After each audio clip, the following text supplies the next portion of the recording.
К этому эфиру присоединяется авиаэксперт, заместитель гендиректора компании по производству средств радиоэлектронной борьбы Анатолий Храпчинский. Анатолий, рад приветствовать. Здравствуйте. Приветствую. Хотелось бы услышать вашу реакцию. Уничтожать F-16 на аэродромах украинских союзников. Как вам такое? Ну, давайте начнем с того, что на самом деле, когда появляется угроза, допустим, удара по аэродромам, то эти самолеты уже поднимаются в небо и, согласно там, боевых задач, выполняют защиту этого же аэродрома. Поэтому все вот эти вот риторики со стороны Российской Федерации по поводу попытки там, ударить по Европе, ну, это просто очередная российская пропаганда, попытки напугать.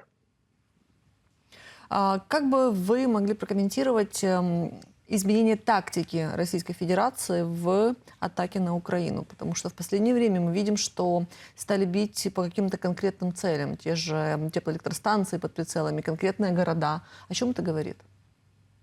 Ну, давайте начнем, наверное, с августа месяца, когда Россия активно начала использовать для ударов по территории Украины тактическую авиацию уже, потому что если ранее мы видели массированные обстрелы происходили с самолетов стратегической авиации, то с августа месяца включились самолеты тактической авиации с ракетами Х-59, Х-69.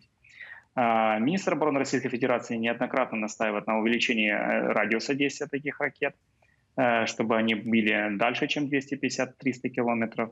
Но это связано больше с тем, чтобы появилось у России накапливать ракеты для стратегической авиации, потому что мы видим уже осенью прошлого года и весной этого года было 44 дня, где-то средний интервал между массированными обстрелами. И это позволяло россиянам накапливать ракеты для стратегической авиации и потом делать вот такие вот массированные комплексные удары разными типами ракет и максимально нагружать нашу противовоздушную оборону.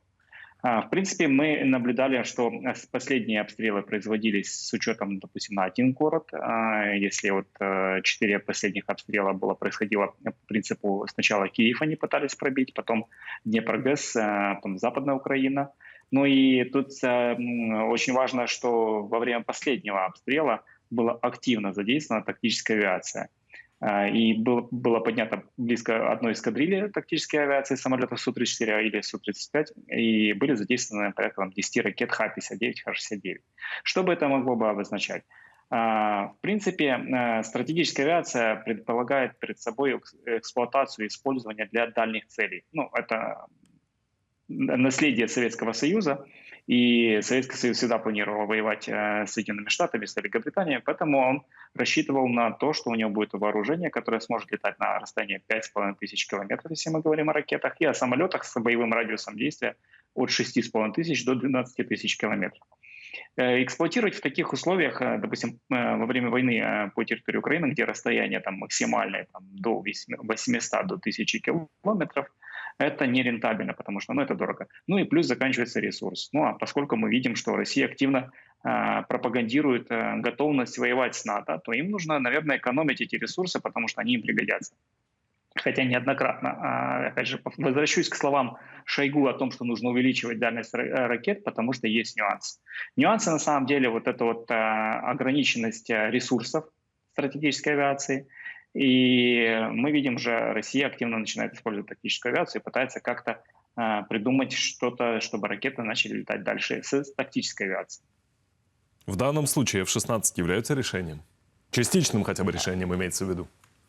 Давайте просто объясним, что F-16 могут выполнять 3 очень важные функции для Украины. Первая функция – это защита воздушного пространства при массированных обстрелах, начиная от уничтожения ракет в воздушном пространстве и кончая даже простых шахедов, которые F-16 благодаря 20-миллиметровой пушке, находящейся на борту, могут уничтожать.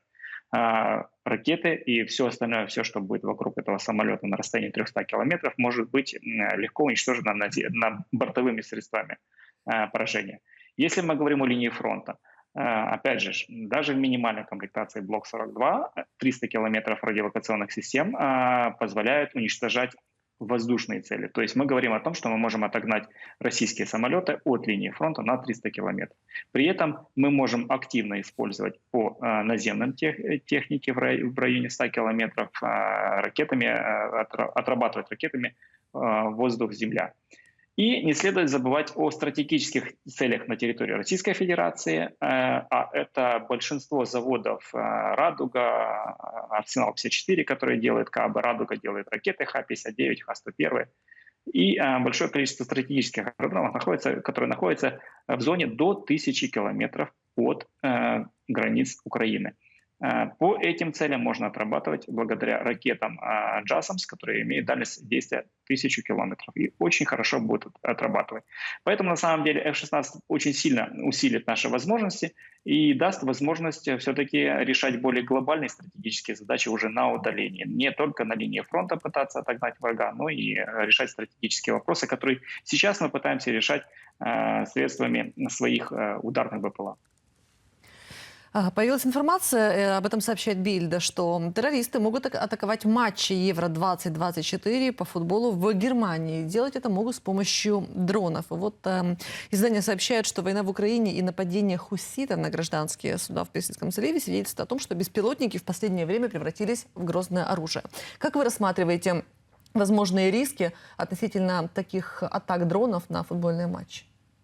Ну, это абсолютно адекватные вызовы, с которыми мы сейчас столкнемся, потому что, в принципе, демократизация высокотехнологического оборудования разрешила сделать высокоточное оружие из обыкновенных гоночных FPV-дронов. Поэтому, в принципе, я думаю, что сейчас следующим бумом будет среди многих вот таких вот организационных мероприятий это постановка средств радиоэлектронной борьбы, которая бы смогла бы закрывать не только от ударных FPV-дронов, но а также и от, допустим, каких-нибудь мавиков, которые там хотят проникнуть на чей-то концерт и снимать видео, допустим, благодаря там камере, которая есть на борту. На самом деле мы можем говорить, что появилась новая такая сфера деятельности, которая позволит многие вопросы решать и защищать, допустим, те же жилые кварталы, допустим, какие-то частные дома, которые будут защищаться от пролета разведывательных дронов. Поэтому на самом деле тут к этому нужно готовиться, с этим нужно бороться.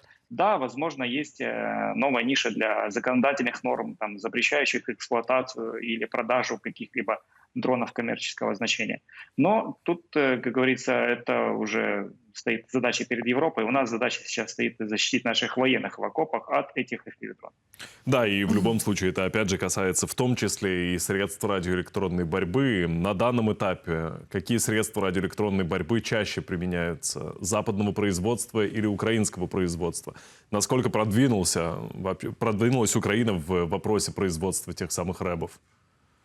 Давайте начнем с того, что мы на самом деле идем такими первопроходцами в этой отрасли. Почему? Потому что если мы говорим про рэп, который используется на линии фронта, а это противодействие против ударных FPV-дронов, против дронов со скидов или разведывательных дронов, то это тот диапазон частот, который не использовался ранее в боевых действиях. И, в принципе, если мы говорим про рэп, то да, конечно, есть у западных партнеров, и у Российской Федерации, и у нас были разработки, которые, там, допустим, позволяют глушить системы GPS. Мы видим это по Сувальскому коридору, как с Калининграда Борисоглебске работают и мешают работать, допустим, гражданской авиации. Но тут мы говорим о тех средствах, которые защищают от коммерческих дронов. И да, на самом деле Украина идет первой и показывает хорошие результаты. У нас есть свои разработки, которые довольно-таки очень со взглядом на будущее.